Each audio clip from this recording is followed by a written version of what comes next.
these guys were, and they'd employ that.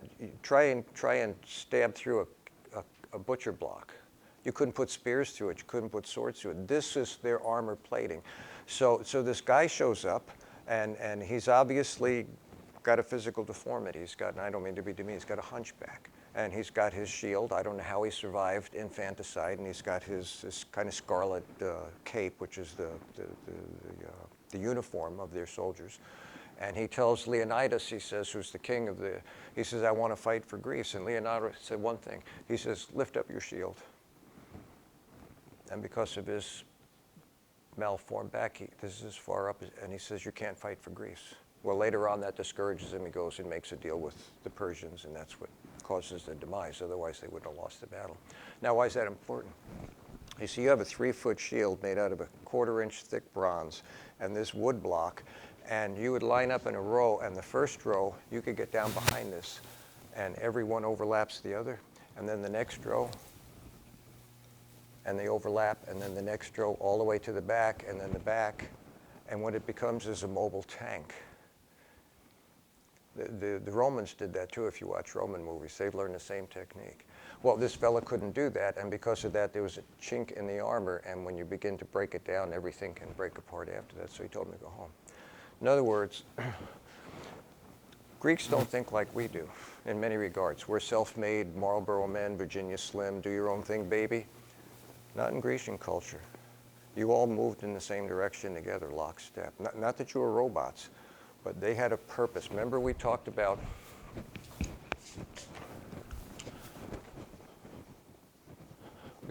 teleology, and we have an action that produces a consequence, and what's important is that we achieve the purpose.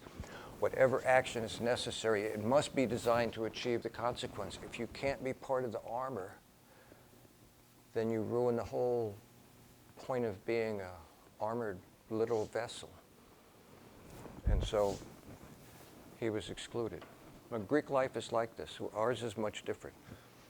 I was at, I hope it's okay to tell you this. I was at, up in northern Michigan when I visit my kids. They have a Class B baseball team or something up there for the Tigers. They call the Beach Bums, whatever. Anyway, so we're there, 7th inning stretch. You know, 7th inning stretch, they let you get up out of your wooden seat, and we're standing up, and they have this big telescreen out there. There's a picture of a young fellow about 18, 19. He had just died in Afghanistan. He's a town boy, about 125,000 people in his town. So we all stood up and, you know, minute of silence, and then I'd never seen this happen before. They said, now before you sit down, any current and former military, please remain standing. And there was just a handful of us that were standing. I kind of looked at it and I thought, and I know, I mean, this guy up here, he was a Vietnam era guy. You can tell the older guys are either Korea or there's a few left from World War II, and then there was the younger guys in the current. And I remember looking, there were so few of us, I thought, well, who the heck is guarding the fort? And then Joey came down here in March, my middle boy. He'll come down and watch the Tigers, you know, over in Lakeland. And so I took him to SeaWorld on a day off, and I mean, there must be about 5,000 to 6,000 people in that show. Star Spangled Banner, National Anthem, whatever. And after they're done, they said, now before you sit down, please, former and current military, please remain standing. And there was just a handful of us again. And again, I thought, well, who is guarding the fort? Well, it turns out 1.5% of us are, so you don't have to. But in Grecian culture, if you were born in Sparta, you would guard the fort. You'd guard it with your life, no questions asked. That's the homogeneity of their thinking, of their cultural process. Everybody follow that? I'm not talking about war, I don't want to but I want to talk about the process of how everybody kind of in lockstep with one another. And we use Sparta as an example because of the movie, and people have seen the movie. Now, along comes Aristotle. Aristotle, by the way, invents, if you remember that lecture, he invents teleology. He's Greek, but he comes from Athens, which is the city of philosophers. But he's got the same homogeneous thinking. And so he's, hang on.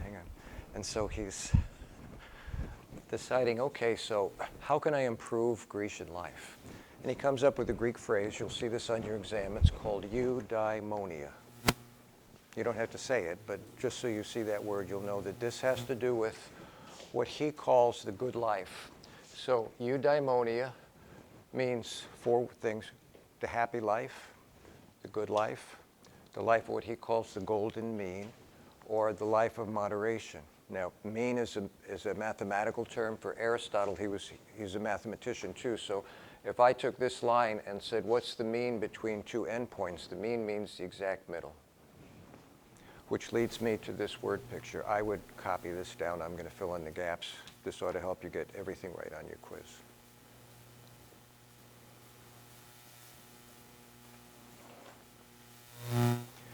So Aristotle says, everybody wants to be happy.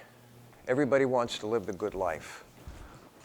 What can I develop in terms of practical theory that would let Grecians attain to the best life possible? So he comes up with this theory called eudaimonia. Yeah, how does he bring this thing out of his mind and into reality? Aristotle's concerned with the nature of virtues, those traits of character that allow people to attain the most valuable sort of happiness. Okay? He begins by stating that virtues are neither innate, they're not built into us, nor contrary to nature, but rather are learned and developed similarly to the way one learns a craft. So Aristotle says everybody has a unique gift. I have a granddaughter. When she was younger, she played cello. And it turns out she was in Long Island, New York. She was in the Long Island Philharmonic Orchestra. And she was first cello. She was the best cellist. You probably don't watch orchestra music too much. I mean, 50 Cent's in a couple of them. I mean, I've seen, Well, anyway, after the concerts, after the concert is done, the conductor always shakes the hand of the person right over here. Could be male or female, doesn't matter. And then doesn't shake anyone else's hand, and they all walk off. Well, who's this person here that they get the handshake? Now, I don't know how this happens. I don't know who made this rule up, but this is first violinist. They always sit right there next to the conductor. First violinist means you're the best. And then second, third, and fourth, first cellist, second, third, and they're all kind of graded that way. They excel to the best of their ability, but they're not all equal. So the first violinist, second, third, whatever. Everybody follow that? So Aristotle says we all have gifts. He calls them virtues, talents. And he said that Greece, the state, had a moral obligation to help you develop your talents to the highest capacity possible. So if you're a violinist, they would give you the Stradivarius and you'd learn to play the best violin. If you were a flutist, if you were an athlete, if you were a philosopher, whatever you were, the state had a moral obligation to help you develop that. And he calls that gift of character virtue. So what he's talking about here, he calls it moral virtue or moral, excuse me. Not only is that the wrong color, it's the wrong letter. He calls these moral excellencies. Your excellency, or your trait that you have, when it's developed to its excellent part, becomes virtuous in nature. So whatever that is, the state has an obligation to help you to develop it to its maximum quality, but you have an obligation to serve the state in that capacity, whatever that is. So there's this symbiotic relationship of perfection that they've decided that they're going to live by. Everybody with me on that? So for Aristotle then, it's important that we identify these virtues of character or excellencies of character.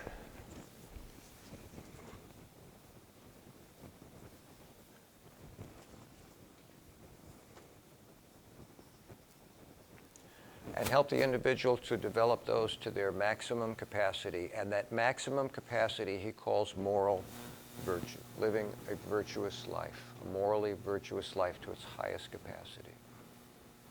So it starts internally. It's about your internal gifts, your traits, your capacities. It's not something external that's imposed on you. It's something that's in you. It's not innate because it's not developed. But there are traits. Look, I'm assuming that a lot of you already know that you're gifted in certain areas. I realized when I was in the military, I think so. I was gifted in talking. I was getting out of Europe and starting a little rebellion back on the home base, and there was Lieutenant Roberts there. He had to oversee the rebellious ones, and I was just inciting this little rebellion, and Lieutenant Roberts looked at me. I never forget what he said. He said, "Pollard," he says, "you need to be careful. When you talk, people listen." Well, back then my virtue wasn't developed, and I thought, yeah, and I got you right here. Because he was deferring to me. He was an officer, and I wasn't. But he had identified a trait in me. And you have traits in you as well. Everybody with me on this so far? Okay. So Aristotle says, okay, so how do we go about this anyway? And he's going to say, well, he says, let's examine what makes people happy and see if we can find the good life in there. So he says, look, he says, health and wealth and pleasure are important to life. How many of you want less pleasure rather than more? Less wealth rather than more? Right? We all would like a little bit more because those are important qualities, health, wealth, and pleasure. But he says that having those are not sufficient in and of themselves. We lack something, we want something more. For instance, tomorrow, you win the Mega Millions, I think it's Tuesday, multi-millionaire, and find out later on that afternoon you have stage 4 cancer. All that money's not going to make you happy anymore. Or if you have all the health in the world and don't have a dime to your name. There's some people that don't have enough to eat. Well, that's good, but there are a lot of people that aren't people, and we should recognize that.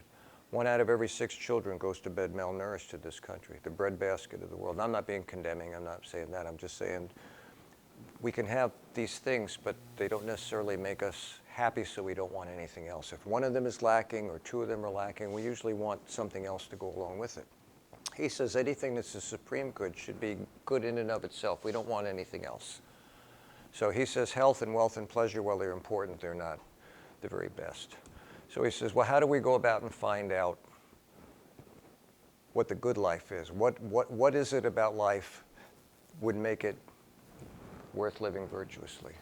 So he decides, and you don't have to agree with him because I'm going to disagree with him as we get to the end of the lecture. He decides that if we examine human nature, we'll find out what qualities it is about a person that should make us want to pursue these higher qualities to the very end. So he begins to look at life, and he realizes that every living thing has a need for nutrition, for food and energy exchange. Not just people, but animals, fish do. Even plants have to have an energy exchange if they're going to grow and survive. So the nutritive need is not what sets us apart. It's not what makes human nature unique in itself.